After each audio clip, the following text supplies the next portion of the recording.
Return of the Jedi. I cannot believe that we're already in November. Next month is Force Awakens. I can't wait to see the new Star Wars film. And as you guys know, I have been reviewing every single Star Wars theatrical movie all year since May. And now it's finally time to talk about the finale of the original trilogy, the one that ended it all, or so we thought. And just as a warning, this review is going to contain spoilers. You've been warned. Let's talk about it. As a kid, this was my VHS tape for Return of the Jedi. This was where I got all of my Return of the Jedi entertainment. I must have watched this thing, I don't even know. You remember pressing in this little thing and looking at the tape and being like, ooh, ooh. Sorry. And as a kid, this was always my favorite film. Return of the Jedi is by far my most nostalgic Star Wars movie. It's the one that I have the most personal connections with. In preparation for this review, I of course rewatched the movie, and my parents were over at the time, so I rewatched it with them. So it was like the prime experience, like Return of the Jedi with my family, how I grew up watching it. It was like this gigantic arc happened from childhood to adulthood. It was insane. All of the little puzzle pieces were just in the right place for me to have the greatest experience ever and relive my Return of the Jedi nostalgia. But rewatching the movie, it does have some flaws. It is not a perfect movie, so let's discuss some of those flaws as well as some of the positives. The movie opens with Darth Vader coming out of his ship, and it's this big epic intro with his music playing, and he's walking through this new Death Star, which is kind of a silly idea. It's like the last one didn't really work out, guys. You might not want to try that again, and you really don't want to have another reactor or something that someone can fly into and blow up, because it didn't work out for you last time. And Vader warns this extremely frightened man that the Emperor is on his way to observe their progress. The Emperor is coming here? That is correct, Commander, and he is very displeased with your apparent lack of progress. We shall double our efforts. It is really hard to say that as fast as he says that. We shall double our efforts. And after hearing about Jabba the Hutt through whispers through the last two films, we finally get to see him when C-3PO and R2-D2 go to Jabba's palace. That's right, Jabba wasn't in Star Wars A New Hope. No matter how much Lucas wants you to think he was, he wasn't. And I gotta mention Jabba's design and the practicality of it. The fact that it's a real thing operated by many people. It's incredible design, and to this day I look at that thing and think that is a living, breathing creature. Now Han Solo is still there, frozen in carbonite from Empire Strikes Back. And this is one of the first examples in Return of the Jedi where I noticed there was going to be a lot of exposition. C-3PO's like, look, Captain Solo, and he's still frozen in carbonite. Just in case you forgot. And of course, Salicious Crumb.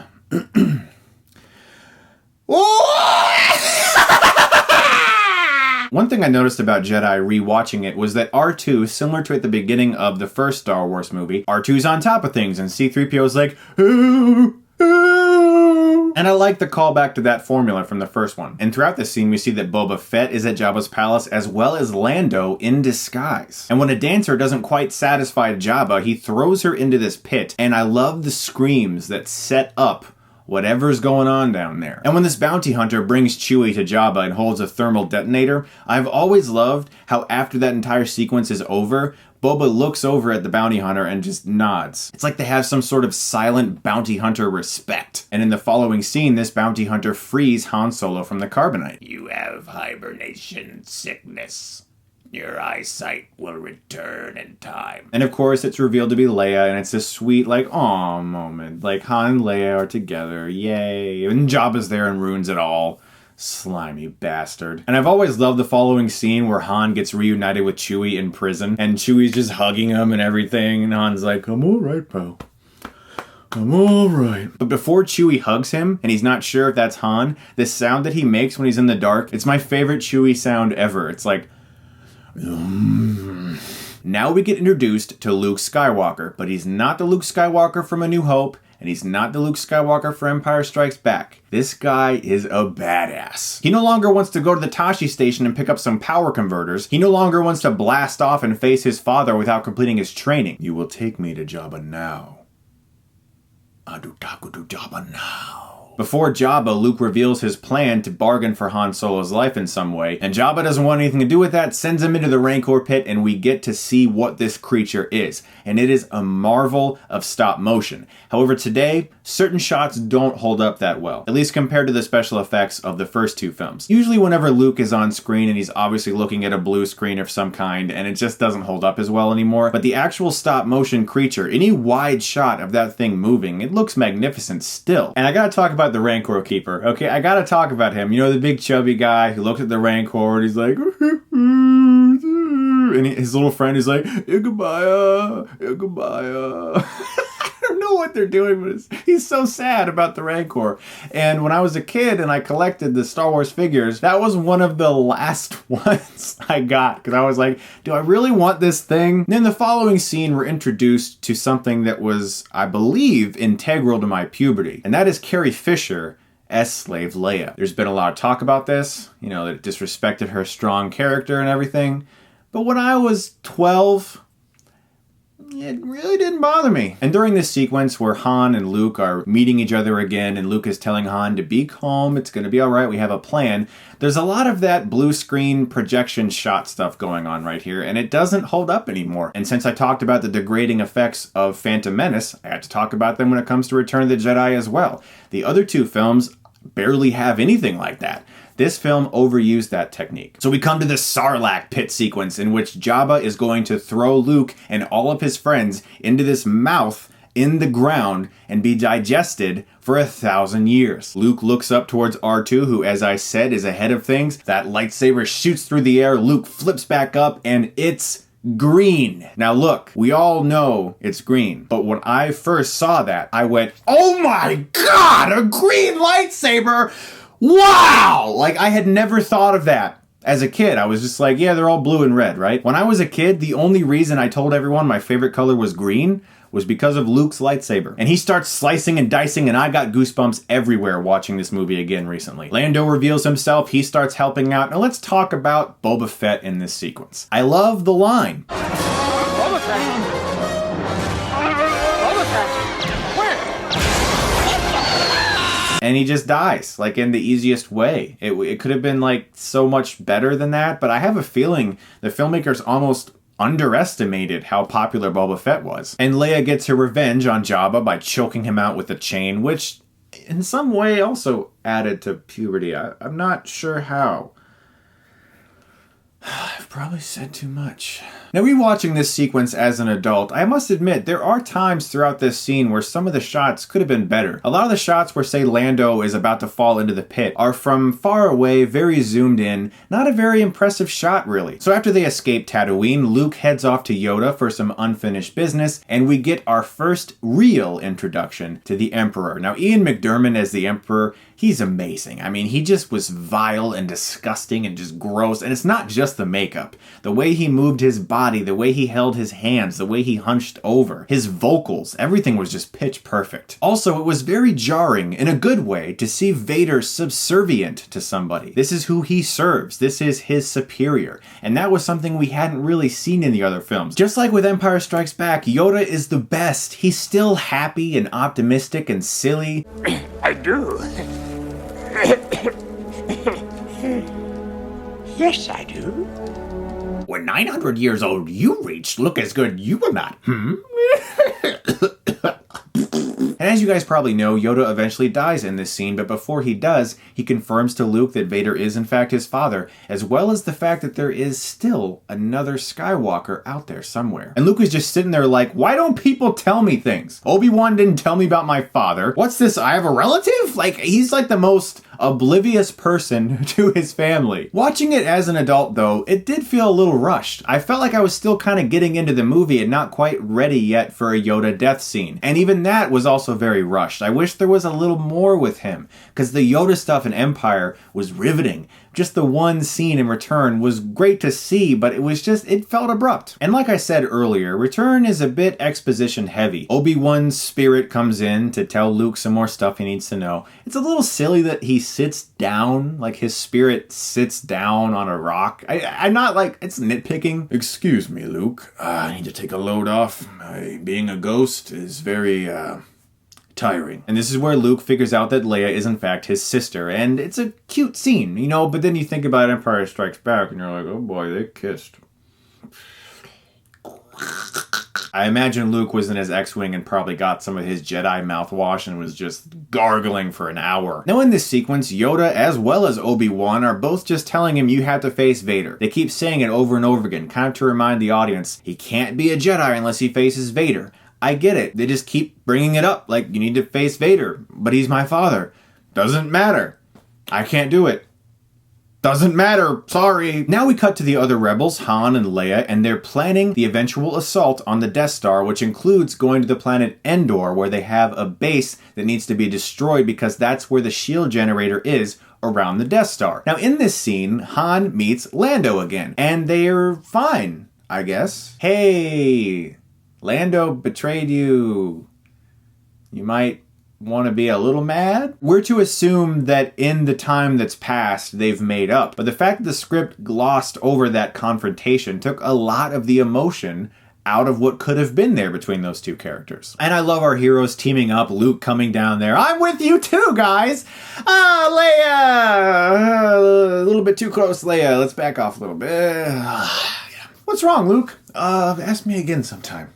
Now we get a scene of the Emperor and Vader talking, and it's really just the Emperor going, here's what you have to do. Do this.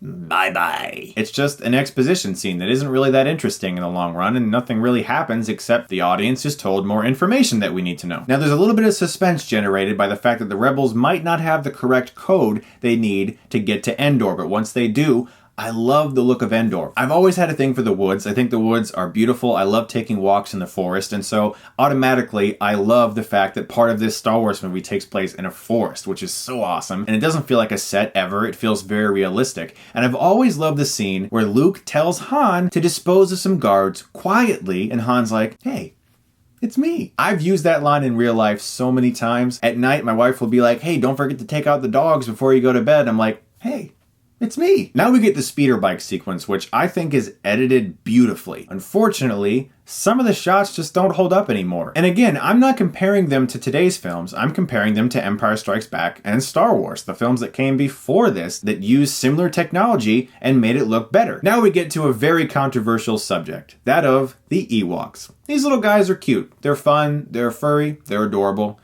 Do they really have to be in this movie?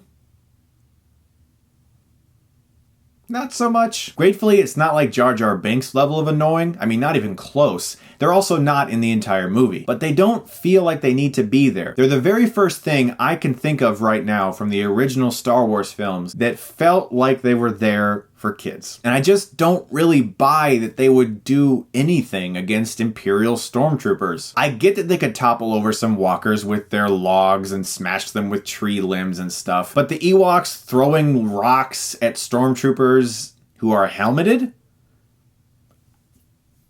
It doesn't make sense. And our heroes are eventually captured by the Ewoks, who suddenly think C-3PO is like a god because of his golden armor. Right here, the film just stalls. Nothing of interest is happening. I don't care about the Ewoks. I don't care about them burning our heroes alive because I know that's not going to happen. Even if I had never seen Return of the Jedi, I know the Ewoks are not going to burn Luke and Han alive. I just know it's not going to be in this Star Wars movie. Leia shows up. She's changed again. I guess the Ewoks did her hair or something. I don't know. Really? Actually, it's kind of dumb. It's like, how many action figures can we get out of Leia in this movie? That's every time she shows up, she's in a new outfit. Whether she's the bounty hunter, she's slave Leia, or she's like getting ready to go on a mission Leia, or Endor Leia, or hippie Leia. It's a little sad, actually. Luke eventually uses the Force to lift C-3PO above the Ewoks to make them think that he's about to use some kind of magic on them, and our heroes are freed. Stories are told over a campfire. C-3PO's telling the Ewoks about the history of the rebels versus the Empire, and eventually they become accepted into the tribe, and they're going to help them try to defeat the Empire.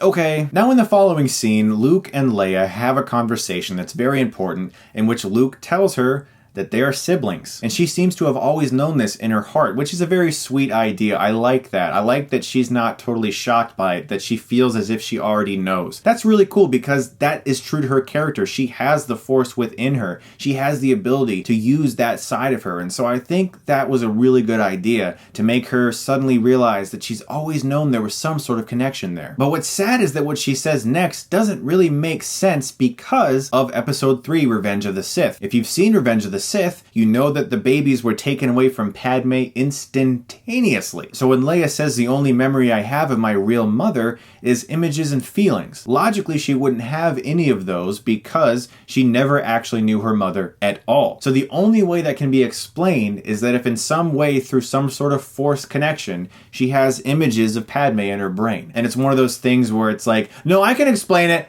The Force. Okay? So it's because of the Force. You know, I read a lot of books. Okay? You're wrong. The sad thing is, I've done things like that to people too.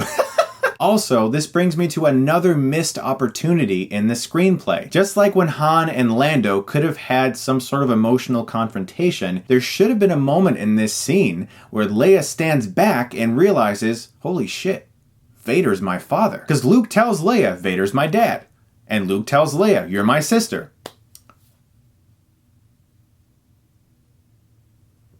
Leia, Vader's your dad too. There's never a moment in this entire film where Leia sits down and goes, oh my god, the second most evil man in the entire galaxy is my dad. They could have done so much with that, but they chose to avoid it. Luke then surrenders himself to Vader, and the conversation that ensues is very powerful. By far the best aspect of this movie is the confrontation between Luke and Vader, psychologically, emotionally, and physically. All of that stuff is really good. It's very riveting, and I like how Luke is trying to convince Vader there's some good left in him, and you get a little look behind the mask when he's like, it's too late for me, son. Oh my gosh, the ships, everyone getting ready for the assault on the Death Star, the Falcon flying around, Admiral Akbar, Neenum, and while Han and Chewie are breaking into that bunker, Luke comes face to face with the Emperor for the first time, and the Emperor starts taunting him. He's like, yeah, we know what the rebels are doing, and we're gonna kill all your friends. He's trying to make Luke upset, just like he did his father, so that they can cross blades, which eventually happens. And it's like, oh my gosh, this is exciting. And I love the shot of the blades crossed with the Emperor laughing in the background, because it shows this is the guy behind all of this. This is the mastermind of all of the evil in the galaxy. And as the rebels are approaching the Death Star, they realize the shield is not down, and It's a trap! Yes, Admiral Akbar, it is. You beautiful fish creature thing.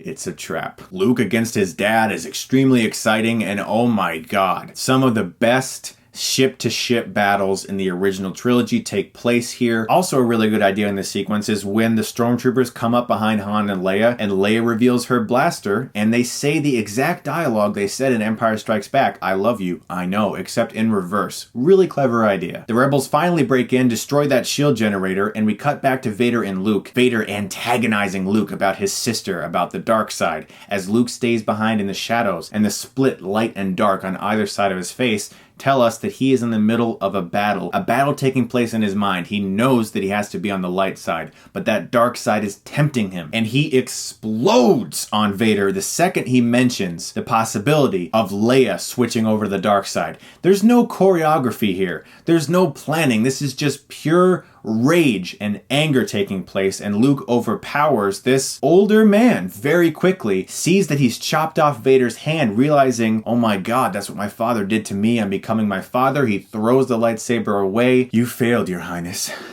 I am a Jedi, like my father before me. The Emperor then shows that he is in fact not defenseless, as he was saying that he was, by electrocuting Luke with his fingers. He can shoot lightning out of his fingers. Keep in mind, we've seen it a billion times in the other Star Wars prequels. When I saw Return of the Jedi as a kid, I was like, whoa, that's scary. Like, that terrified me when I was a kid. The Ewok stuff was silly, but the Emperor electrocuting Luke, it's pretty hardcore for a Star Wars movie at the time. And this whole sequence is very powerful, with Vader looking back and forth, suddenly feeling something's not right inside of him. Luke Luke is calling out to his father to save him, and Vader does. He picks the Emperor up and throws him down that shaft, fulfilling that original prophecy that Anakin Skywalker would eventually bring balance to the Force. Now, one of the most sobering images in the entire original trilogy is Luke helping his father, and every other person involved in the Empire is just running in the background. No one gives a crap. Everyone's just running for their lives, and there's Luke helping one of the most evil men in the entire galaxy walk. Now, the death of Vader is handled very well. It's not melodramatic. There's very few lines said,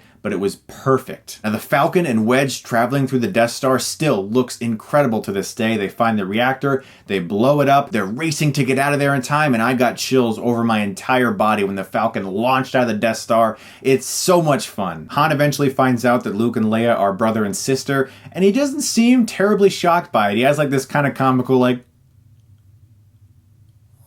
there's a lot of stuff in this movie that could have been more serious, I guess, and it was all just more played for fun. The funeral scene with Vader is very beautiful, and something struck me when I rewatched it. Luke is the only one in attendance. He's the only one standing there. I guarantee not a single other person wanted to stand at Darth Vader's funeral, just Luke. So celebration ensues, the Ewoks are dancing, everyone's happy, and, Return of the Jedi is over. The Star Wars trilogy comes to an end. Not a perfect movie, a disappointing movie when compared to The Empire Strikes Back. It is now, as an adult, my least favorite in the trilogy, which is strange because when I was younger, it was my favorite in the trilogy. I still have a lot of fun watching Return of the Jedi. It has a lot of amazing sequences and some very good drama, but some stuff is just glossed over a little too much, and there could have been more emotional conflict that was never explored, and it wasn't directed as well as the previous two also. I'm gonna give Return of the Jedi a B+. So there you go. I get called a Star Wars fanboy a lot, but in reality, as of now, I only love 2 Star Wars movies. So yeah, guys, what are your thoughts on Return of the Jedi? Let me know below, and oh my goodness gracious, Force Awakens is next month. I look forward to giving you guys my spoiler-free review of Force Awakens, as well as a spoiler review and a surprise Star Wars review. Ooh. Look forward to that, guys. Thank you so much, as always, for watching. If you haven't seen my other Star Wars reviews, I have a playlist of them on my channel. You can check them out now. As always, you guys are the best. Thank you very much, and if you like this, you can click right here and get Stuckmanized.